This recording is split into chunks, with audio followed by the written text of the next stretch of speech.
नमस्कार, मी मनीषा जयप्रकाश। आपण पाहत आहात लोकसंदेश न्यूज। पाहूया आजच्या सविस्तर घडामोडी।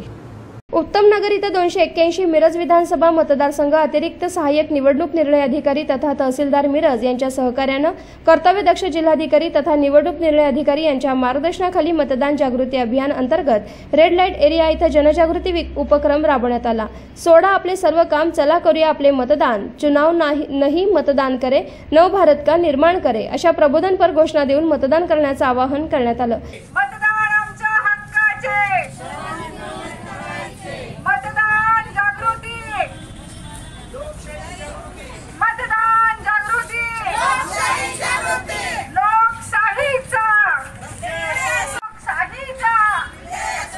प्रबोधन फेरीनंतर कॉर्नर सभेमध्ये नोडल ऑफिसर तथा उपशिक्षणाधिकारी गणेश भांबोरे, बाल विकास प्रकल्प अधिकारी पूजा कणसे, स्वीप सदस्य संगीता खटावकर, शफिया जमादार, आस्था बेगर, महिला निवारा केंद्र भीमांगण महिला संस्थेचे सुरेखा शाहीन शेख यांनी मार्गदर्शन केलं। उपक्रमाचे प्रास्ताविक वेशा एड्स मुकाबला परिषदेचे मीनाक्षी कांबळे स्वागत रेणुका काळे यांनी केले। या प्रसंगी निर्भयपणे मतदान करण्याची प्रतिज्ञा घेण्यात आली। यावेळी जनकल्याण आरोग्य सेवा फाउंडेशनचे रमजान खलीफा, राजेश साळुंके यांच्यासह परिसरातील बहुसंख्य महिला